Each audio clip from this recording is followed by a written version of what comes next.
All right, David. Assistant Vice President, AmeriCU Credit Union.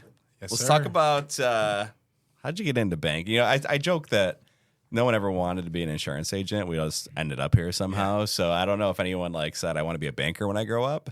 Maybe you're the first. I'm not the first. I'm going to debunk that right now. Honestly, I got into banking 13, 14 years ago, and it was mainly to learn a lot more about finances, budget. So I'm going to go backward a little bit in time here. I ended up applying for a car loan. Needed one real bad, and it was at that point that I discovered how awful my credit was. How old were you? Oh, God. It was early 20s. Okay. 21, 22.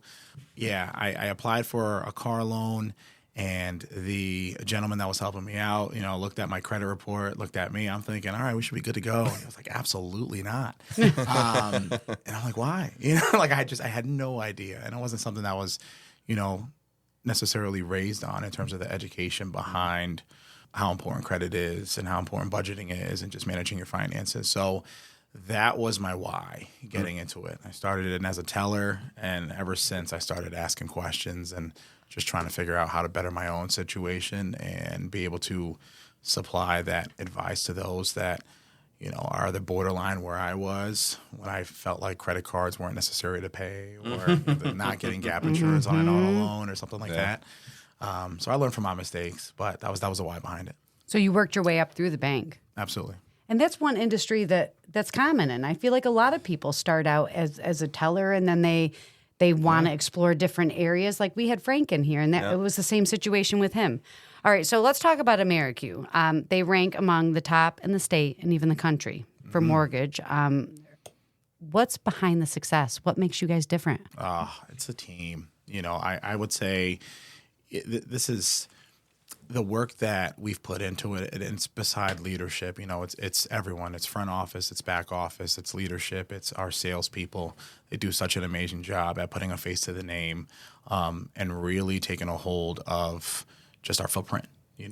Becoming a lender of choice takes a lot of work, not just inside the walls of the credit union, but also outside. So that physical presence is so important, and our ability to sit here and really, throughout our territories, no matter what branches we're tied to, hone in on that and make that a priority, I think has been crucial.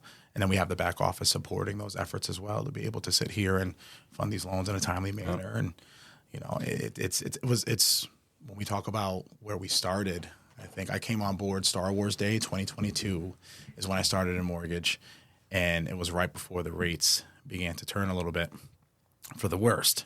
And that was my intro to mortgage as a whole. Mm-hmm. So I just remember thinking, if I could live through this, I could live through anything. We'll be good.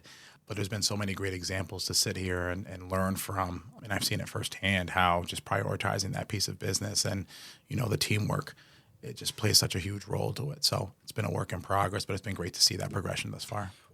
For the audience, what's the difference between a bank and a credit union? So, banks, I've worked for a bank. I worked with a bank for a year. And the difference for me personally was where the focus lied. The bank that I worked for, was really honed in on that magic number on the bottom of the balance sheet. Every credit union that I've worked for was honed in on the member that was sitting across from you.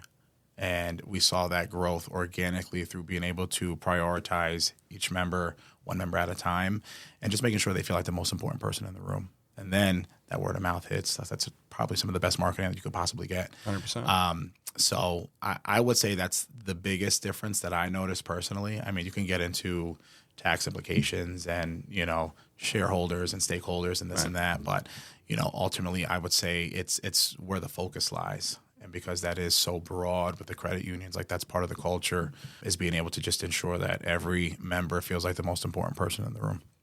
Okay, so let's say someone is interested in looking for a home. Mm-hmm. I'm kind of naive when it comes to this because Scott is more like the business person. Well, this is good, though, because most people are. Exactly. Most people are. That if they want to start to look for a home, they need to be qualified for a mortgage first. Is that correct? Absolutely. So I would encourage everyone to really sit here and explore their options, have a sit down, regardless of what your preference is, whether it's in person, whether it's virtually, have a sit down with a loan officer, a mortgage loan officer, to be able to really break down the what, the why, and the how. I think it's so important. And what you can afford. Exactly. Because a lot of people don't realize, they think they can afford something, but when you look at all your finances, no, you can't afford that. Exactly. Yeah. Just products too. I think, some of the hurdles that we continue to jump in the mortgage industry is just the miseducation behind what the credit score needs to be or how much money you need. Obviously, people know that there's grants, but there's specifics behind it. Can you qualify for that? Because if so, that could be $10,000 toward your closing cost. And I think when we talk about just the education behind credit, people think that you need 750 plus credit. No, I mean, you can get an FHA for as low as 580. A 580 credit score to be able to qualify for a home is game changing, especially for those but only that necessarily 3% down, right? Exactly, yeah, 3.5%. So when we really break down where your situation is currently, that'll help us, on our end, be able to match you up with the product that works best for your situation. So important, because I feel like a lot of people, well, I hope a lot of people in this area don't go to the online, that calculator that they give you. If you start looking at a home on realtor.com, it'll bring you to the Geico. And then you're getting 100 different calls. And what you're talking about is sitting down and having that conversation with somebody and really thinking about what would be right for them. And it's so important that people do that. Yeah. All right. Selfish question. This is why I bring people on. Yeah. Because I want to pick your brain personally. So our businesses are very similar, right? Very competitive. People want to commoditize it. Well, David, a mortgage is a mortgage. Scott, insurance is insurance, right? So if I'm offering auto insurance at $100 a month and they could find it online at $80 a month, they're like, well, I want the $80, right? Because that's cheaper and insurance is insurance. And so if you're at, I'm not saying you're going to be, but if you're at 6% as an example, and then they find 5.75, why would someone go with you at a higher rate? So I think it really depends on the need, and it depends on also the experience level that you're dealing with, right?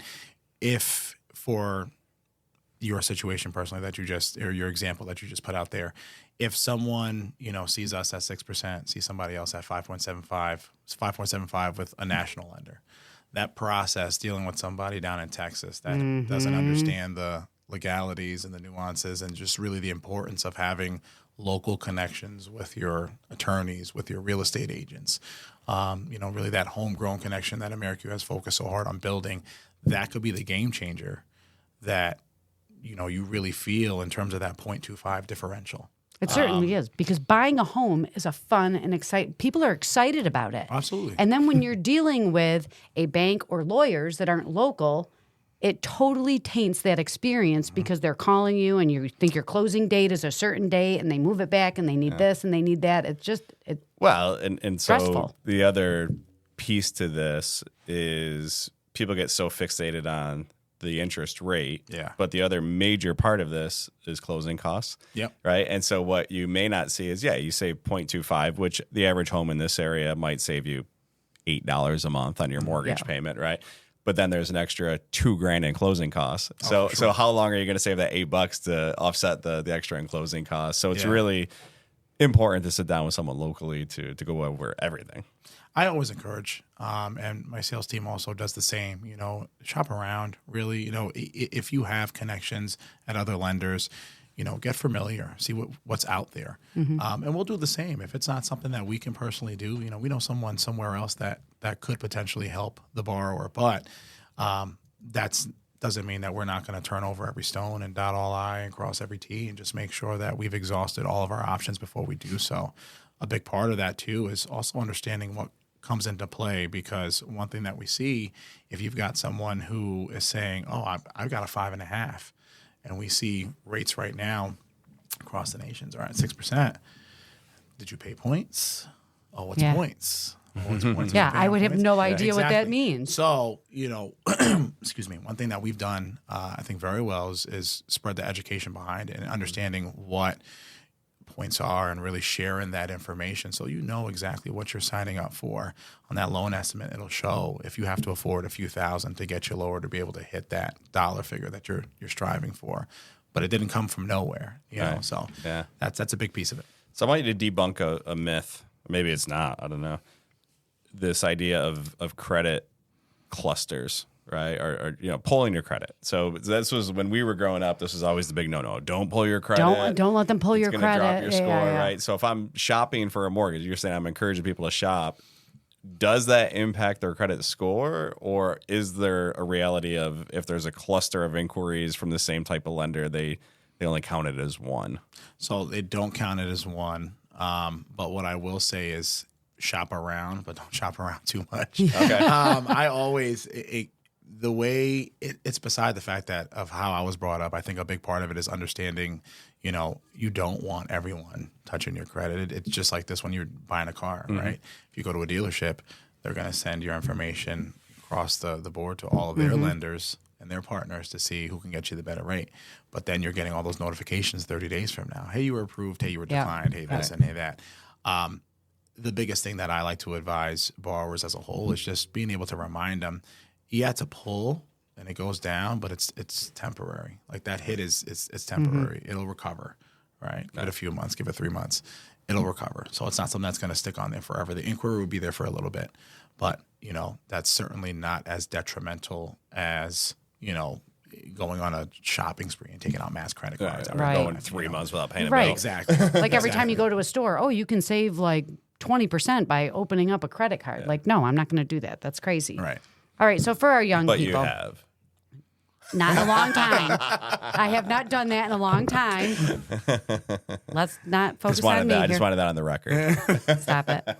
So for first-time home buyers or young kids, like right now, like our son, Tyler, we are trying to help him build good credit because it's something that we are conscious about. But like you said, Neurotic about. well, we are, but there are a lot of parents that aren't, or that kids that don't realize they need to do this. So what do you think that like new home buyers or first-time home buyers or even young kids right now need to hear most to get them prepared to qualify for a mortgage?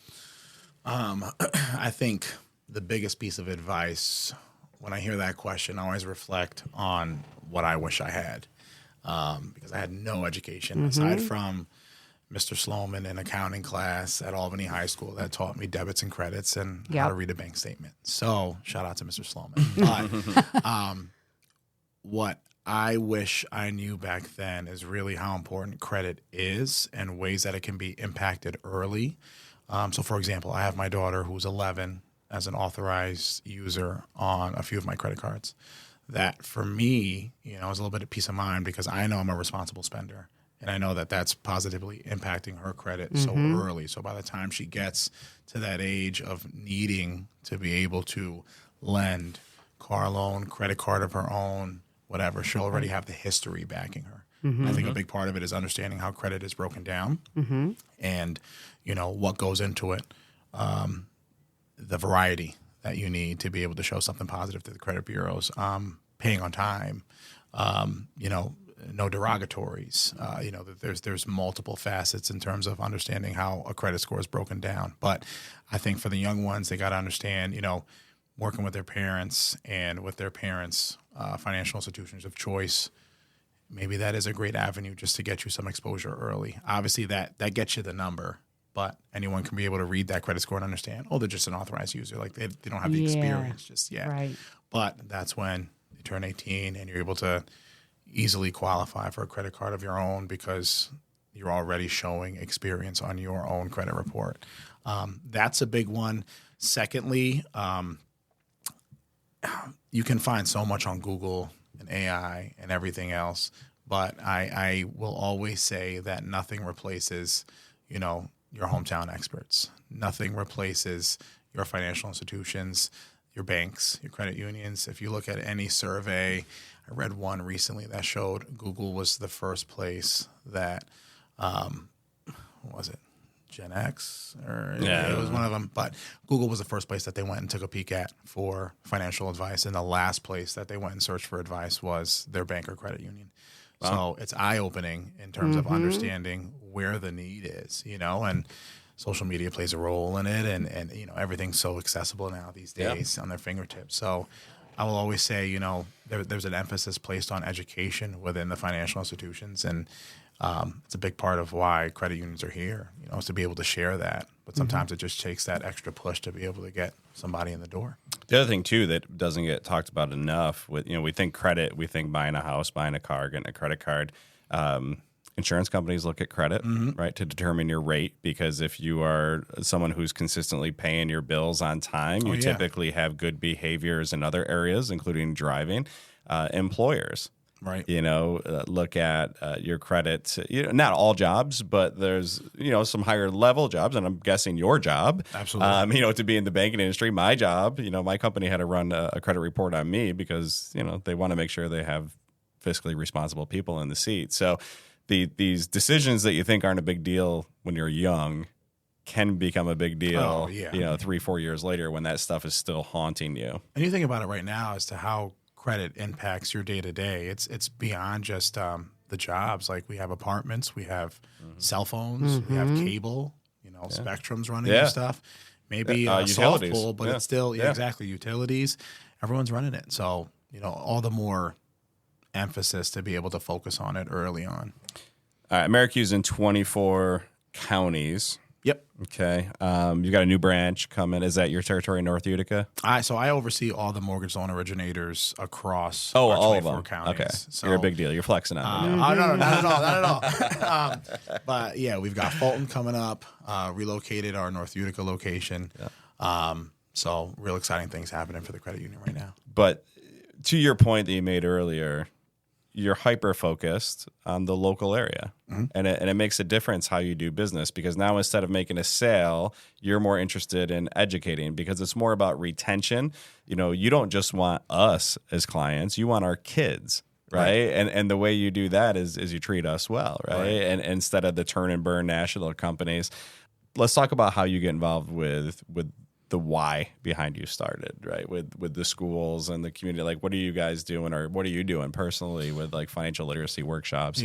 Well, personally, a big part of what we do is all in our partnerships in the community. So, on the mortgage side, right, whether we're partnering with our local board of realtors or our home builders and remodelers association, like, that's huge, not just for us from a brand perspective, but also from a connectivity perspective as well. I think as a credit union, when we talk about our membership development unit with our team, they're in the schools, they're finding different business partners to sign up and really understand what it means to be a business partner of ours. That's the financial literacy, that's the financial wellness, that's being able to have home buyer workshops. And it's across the board. I think when people think AmeriCU, sometimes they just think credit union or they think bank, without knowing the difference between the two. But also understanding that we are a one-stop shop across the board. We also do have mortgage products. We also do have insurance. No shade, I know you're insurance, but we also do have insurance in-house. We would love to be viewed as a one-stop shop for our members and our potential members that are within our footprint. So that's a big part of the education, that regardless of what business unit anyone's working in, that we try to spread across the board. All right, let's talk about fun stuff outside of work for a minute. Yeah. You coach girls basketball. You and I just had a conversation. We were at the same tournament over the weekend. How does that role connect you to your passion for leadership and growth and teaching? Well, there's passion on both ends. I think, coaching girls basketball. Very different. Coaching your own daughter is a very humbling experience. And I think, as you make more connectivity, not just with your own kid, but also with the girls that are on the same team, and that you're watching them grow together and, really hone in on their skill sets and just become these little all-stars in the form of little human bodies. It's an amazing experience. But ultimately there's so many similarities. I talk about it at work all the time, because you're leading with passion, or myself, leading with passion regardless of whatever the landscape is. It could be when we're fighting on a deal to be able to win it over from a competitor. It could be when we're fighting another local team, on the basketball court. Either way, there's so much passion that goes into it. The big thing that I try to emphasize, regardless of what the scope is making sure that everyone I'm working with understands the need for them to want it more than I want it for them. There's a lot of passion that goes into it, and there's also a lot of emphasis on being accountable. and that's professional, that's athletics, that's personal, that's everything. So learning accountability, especially at this age, 11, 12, 13 years old, it's huge. But, shout out to all the coaches that are playing a role in children's lives across the board, because it's a full-time job in itself. And kids look at you differently than they do they take your constructive criticism. Oh yeah. It's so amazing to see, because like Scott or I will say something to our daughter or our son after playing a game, and he sort of brushes it off. But coming from a coach's mouth, it's totally different. Yeah. Yeah. Oh, absolutely. So you play a huge role in children's lives for sure. It's funny you mentioned the word accountability, which is what we talked about with being responsible with credit, right? That's your personal accountability to do the right thing. Talk about resiliency. I am. We don't have to go down this rabbit hole, but when I look to hire, I'm looking for athletes, right, or former athletes, because they know how to win, but they also know how to lose, and they know how to work on a team, and they're competitive, and they, it's just there's so many qualities. I'm going to put you on the spot here. Is there like a mantra, catchphrase, or quote that you use on the court and in the boardroom? Yeah. So I actually have it tatted. Okay. Well, that's an easy one. I didn't put you on the spot. Super easy one. The quote itself is from Winston Churchill, and it's, "Success is not final, failure is not fatal. It's the courage to continue that counts." And I think it's an important thing to learn across the board, regardless of what your scope, what your profession is, in understanding how important it is to celebrate the wins, no matter how big or how small, but also what you need to take away from the losses in order for it to not necessarily count on as a loss, but more so as a lesson learned. Yeah. So that's something that I preach on both ends, not just with the team, but also with the girls over in Canastota or Syracuse, regardless of the scope. Yeah, one thing I heard was Sean Casey, first baseman for the Reds. He was on a podcast, and he said, failure is just feedback, and it tells us, it gives us a lesson in there, and if you're willing to look for it, and the only way that you truly lose or fail is to quit. Absolutely. And so that's something. Another one that, Little League Baseball changed my life forever as a coach on many levels. But and it actually ended up being my son's senior quote, which is kind of funny. But, the two questions we would always ask is, so what, now what? And, there's typically about, depending on what position you play, 6 or 7 things in each game that are going to go wrong or not the way you expected, right? And so, that was just all season long. It was like, the kids complained about whatever or down. I'm like, so what? Like, now what? Now what are you going to do about it? Yeah. And that served me in the corporate world too. There's a lot I think that's a big part of, what I've really honed in on. Huge Kobe fan, but, Mamba mentality and what that stood for, and that mantra and that lifestyle and that way of life, and how that translates to just the professional world, regardless of what you're doing. It could be coaching, it could be your 9 to 5. There's so much that I think people can take away from sports as a whole to be able to implement in their daily lives that help from a motivational perspective, help empower themselves. I tell the girls all the time, this was something I just recently explored with my daughter, because we were having a conversation about in-game nerves, like performance anxiety. It's a thing, and I think I'm seeing it more and more, not just with her, but also with some of her teammates, and the emphasis that they put into what they see with their eyes, as opposed to honing in on, their own skill sets and how they impact the game. So, little quotes or little words of endearment that they can utilize during the game to remind themselves. And it's funny because you watch it unfold and you'll see them, talking to themselves out there. And you already know, like, this is great because she's reminding herself that she belongs here. She can do it. She can exceed.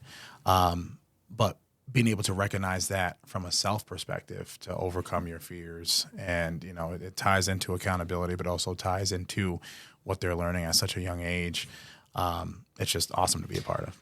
That's a big moment for me because I'm face to face with a New England Patriot fan. Yeah. I'm a Bills fan, and it's a life of misery, and you guys, dynasty, and I give you total credit for that. But I was at a conference, and the speaker was a man named Dr. Kevin Elko, and he worked with Nick Saban down in Alabama, and he's worked with all different sports teams. And so the Philadelphia Eagles brought him in to work with Nick Foles. So backup quarterback, for those who aren't familiar, right? So Carson Wentz goes down, backup quarterback comes in, Nick Foles ends up in the Super Bowl against the New England Patriots. And they called Dr. Kevin Elko, and he was telling the story. And this was about 2 weeks after they won the Super Bowl, the Eagles. And he said, do you want to know what Nick Foles was saying over and over again all game? And it was just run to the roar, run to the roar. And you talk about what the girls are saying on the field. And, he said, like, he had all these nerves, obviously, right? And he goes, and I just kept telling him, like, you don't run away from the lion, you charge towards it. Like, the lion's going to be out there. Well, the Lions weren't out there. That's a whole different, they'll never be out there. They're like the Bills, but run to the roar, run to the roar. And it was kind of cool. He had the Super Bowl ring that he brought in. And, but this positive self-talk and reminders, again, before a big meeting or presentation, just a quick meditation or, it's just some sort of breathing activity or just reminding yourself, of those mantras is so powerful. Oh, absolutely. Sometimes you got to hear it, and whether that comes from a coach or a parent or yourself, I always tell the team, and whether it's basketball or it's at work, you gotta believe in yourself to be able to achieve these new heights, and that could be production based, that could be, improving your points per game or just finding a different way to make an impact. If your shots aren't dropping or anything like that, it's there's a lot of it that comes with self. And the earlier you understand the power of self-propelling your growth and, your performance, you see how big of an impact that has over time. So it's an amazing testimony to hear. But yeah, that was a tough Super Bowl to watch thinking back. You won 7 others. You were fine. So let's talk about, you were in the capital region. Mm-hmm. When did you move to Central New York? So I was doing back and forth. I was working hybrid about 3 days a week. I was making the drive. And I thought, you know what? My playlist is amazing. I'll be fine. And then like 90 to 120 days in, I said, you know what? No playlist will save me from that's a lot of windshield fatigue. time. Oh, Yeah. absolutely. So I ended up moving here about 2.5 years ago, relocating to this area. And first I found a little apartment up in Whitesboro. I was looking for something quick to be able to hire some movers and get the job done. Then I found something else that included more and was a nicer space over in Vernon. So I'm over there now. So the move itself was, an awesome experience. And I thought it was something that needed to happen in order for me to be able to grow, not just in the mortgage industry, but with AmeriCU as a whole, and get closer to my team and really, learn the industry in a different way. So then right after that, started coaching, and those became my 2 full-time jobs. Yeah. So what makes our area different from the capital region where you lived? So I was so used to living in Latham. I still have my house down there. I was so used to how commercialized that area is. A lot of commercial storefronts, restaurants, etc. Cookie cutter. Yeah. I think when you talk about the uniqueness of Central New York, a big part of that is some of these good eats that you find, these hole-in-the-wall places that have just amazing coffee, amazing food, amazing culture, amazing welcoming staff and brand as a whole. You're seeing a little bit everywhere. I love the Clinton location of Utica Coffee. Mm-hmm. It's just so homey. That's so a great welcoming. main street there, yeah. Exactly. And everyone that's there is just, again, so welcoming, so happy. It just seems like you never see anybody there with a bad attitude. So it's amazing to see, and it's amazing to be a part of. And I'm seeing that now just more widespread regardless of what area I'm covering or where I'm traveling. All right, let's go a little bit rogue here, Jay. All right, so we asked people about what they love about the area, and a lot of that we get the food, we get the people. But Kelly and I are 3rd, maybe 4th, generation in this area. And what I will say is that the people can be tough too, right? And we don't talk about this a lot on the show, but someone who's come from outside of the area, sometimes if you're not one of us, especially in an industry transplant, like banking, where it is all about relationships and community. And it's like, well, you're not from this community, you're not from here, right? So A, have you run into that? And then B, how do you establish new relationships in a town that you're not from? There was a quote that was told to me a while ago, and it's 4 simple words: be you, they'll adjust. And I think being able to stay true to who you are personally, professionally, will win people over time. It may take some adjusting, and it may take, some time for people to see in a different light. But I think ultimately, when in the examples that I'm thinking of specifically for what I've seen, having great conversations now that time has passed. I've been up here for a few years, and I think it really just took more of a vulnerability to see, this Capital District guy coming in, doing this, doing that. It's an entirely different feel now that I've had some time to be able to have some conversations and give people an opportunity to see who I'm about, not just professionally, but as a person. And you find your people. Like you want to find your people that are like-minded and that want to grow the area and make this the best place to live. So in a way, it's important to say, well, it's okay that you don't like me, but I will find people that do like me and that appreciate me for me. That's a big thing too. It fits with everything. It does. It fits with everything. You're so smart. I'm so smart. I'm brilliant at the basics. No, absolutely. I think that it is, that much. It stresses the importance of being able to stay true to yourself, your values, your beliefs, and just like you said, understanding that, you will find your people. It may take a little bit, but, at the end of the day, I think you understand that, these people are going to be everywhere. And it takes a little bit of vulnerability and a little bit of time. And, then you start to find these like-minded individuals where either it could be professionally or with athletics or just common areas of interest. And then you build off of that foundation. And then another thing you mentioned on your form is loyalty. Loyalty is so important here. Absolutely.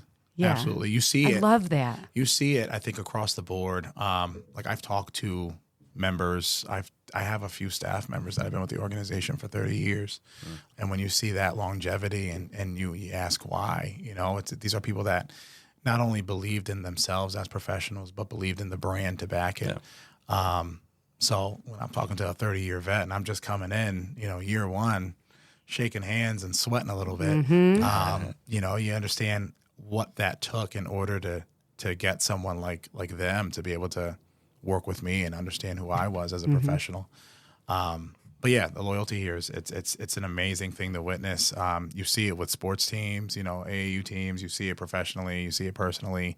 There's a lot of testaments to it up here. This isn't for you, David, but for the audience, because I'm sure you already have this figured out. But probably the easiest way to build trust, respect, and gain that loyalty is ask questions.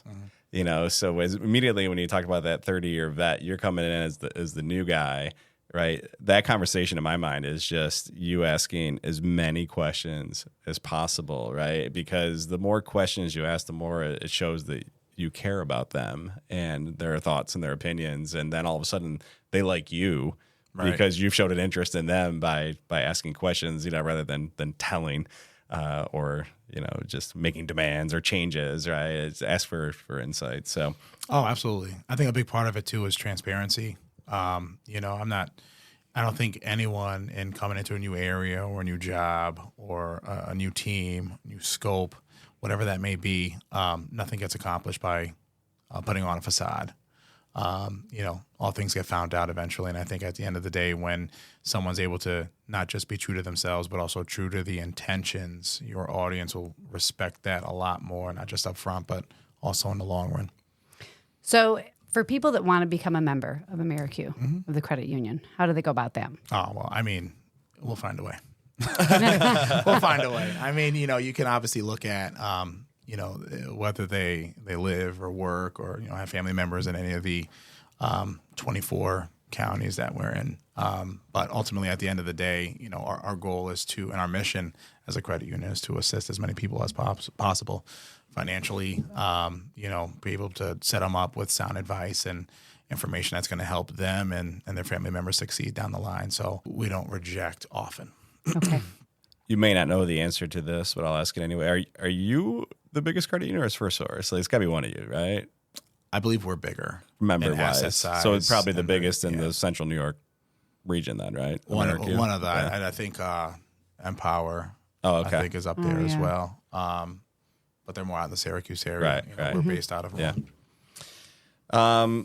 Pitch the special promotion, because that's another way you find new members, right? You kind of, we call it a loss leader in the business world, where you actually sell a product or a service that you lose money on, but it brings people through your door so you can share your customer experience and member benefits.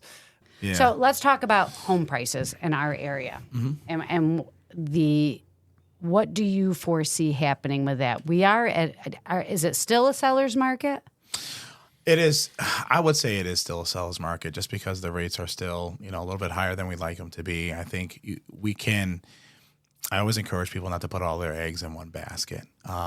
We still talk about the pain points of just waiting till they drop, but we've also been waiting for quite a while now. Yeah. We've been waiting. We've been twiddling our thumbs. We've been drinking our liquids. We've been eating our meals. We've just been waiting a very long time. And, it's great to see it start on that downward trend that we were looking for.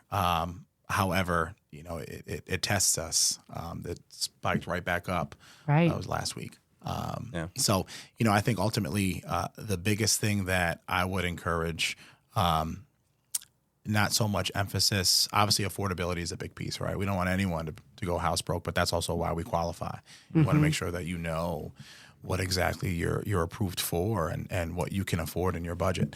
But in putting emphasis in the rate, I think a big thing that people need to remember is you really are dating the rate and you're marrying the house. If this is something that you absolutely love, right. and it checks all your boxes and it meets all the needs of not just yourself but also your family, go after it. And I wonder if young people are looking, like when we were younger, the first home that we wanted, definitely knew that was not our forever home. That was the mindset of us, is we will work our way up. But now I feel like you're seeing more people waiting and renting so that they can afford that forever home. What you're seeing is kids not leaving. Yeah. Oh, well, that's true too. I guess I didn't think about it that way. They're living for free at home. Yeah.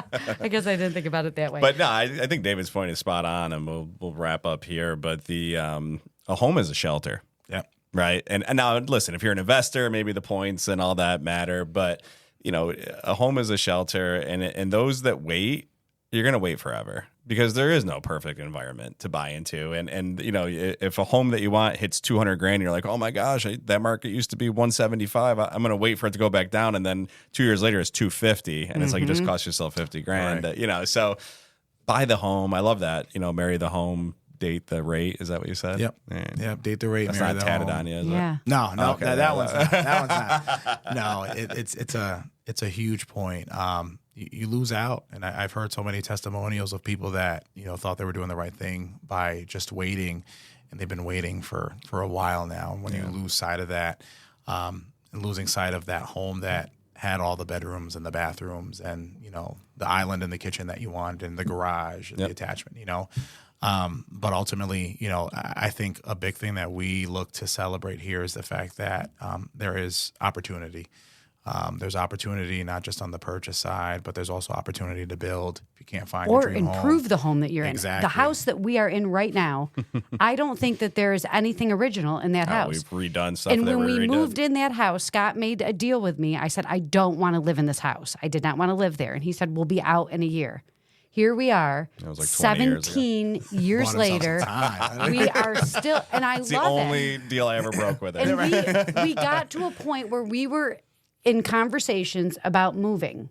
And the kids were like, no. And I was like, no, I love the area. So even for people that think that they need to find that forever home, you never know. You can make that forever home into the home that you're buying right now with credit lines and other stuff that you guys offer. So home equities. Exactly. There's so many endless options, possibilities. Yeah, that's the education that goes behind it. You don't know what you don't know, but rely on your local experts to educate you. Well, we end all these with our rapid fire 5 questions. We warmed you up, at the Mohawk Valley Yeah, Association of Realtors. We had some of these for you, and I'm going to let Kelly do the second one because you kind of fumbled that one. Maybe you've thought about it. I'm gonna put that one on a tee. All right. So the first one is best advice you've ever received about money. I would say is to not put all your eggs in one basket. Diversify your investments, and really, put a lot of thought into where you're putting your money. I don't think he fumbled this one. No, I asked him how he liked to spend a day after a long day's of work. Just ask a question. This is favorite Central New York restaurant after a long day. Favorite restaurant after a long day. You don't want to cook. You just want to go someplace and have a great meal. In Turning Stone, Upstate Tavern. Mm-hmm. Yeah, that's a good spot. That's one of our Shout out Joe Bravo. Great burgers, great riggies. So was it not you that gave us the name of the chain? I gave you you did? the name Okay. of the chain. Absolutely. I gave you the name. It was me. I'm not going to turn away from it. Yeah. I'll own right. it. I forgot about that. Yeah. And then I even pinpointed it on my child. Like I tried to Yeah, you did. Yeah, You did. You yeah, tried to yeah. blame it on your daughter. That's fantastic. All right. Well, we talked about credit, but what's one thing every first-time home buyer should do? Ask questions. You got to ask questions. There's no such thing as a stupid question when you're talking about what's arguably the most important purchase in your life. Got to ask. I'm going to follow that up with ask questions to the right people. Oh, yeah. Because, one thing I see a lot is, and one of my favorite quotes is don't take financial advice from poor people or broke people. And this happens a lot, right? With especially with homes. Like everyone's got this buddy or cousin or uncle who knows everything that knows nothing. So ask questions of the right people, right? Like David. Okay, favorite place to unwind with your daughter?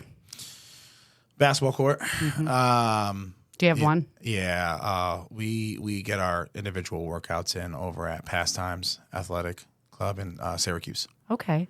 Yeah. It is I was told when I signed up for membership there, that is the third oldest athletic club in the country. Oh, cool. So nice little Okay. fun fact Yeah. about All right. Pastimes. Did you play? I do. I play in the Pastimes. No, I'm men's saying, league. did you play like in Oh, your prime? No, well, I don't know what prime. I wonder what prime looks College? like. You're going to play in college? No, okay. no college. Okay. I played in high school. Okay. Over at Albany. Cool. But you still play now. Oh yeah. I mean, just a Now natural he's in love. his prime. Natural Yeah, love of the there you game. go. Yeah, absolutely. One word that best describes your approach to helping clients. Vulnerable. I would say vulnerable. If I had to throw a bonus word out there, I'd say genuine. There's no two borrowers that are the same. No two members are the same. I think everybody deserves a very unique approach to their life because it's theirs. We just want to make sure we meet them where they're at. Awesome. That's awesome. David Ocasio Ross, AmeriCU Credit Union. Thanks for coming in, my friend. Thank you. Appreciate you guys having me.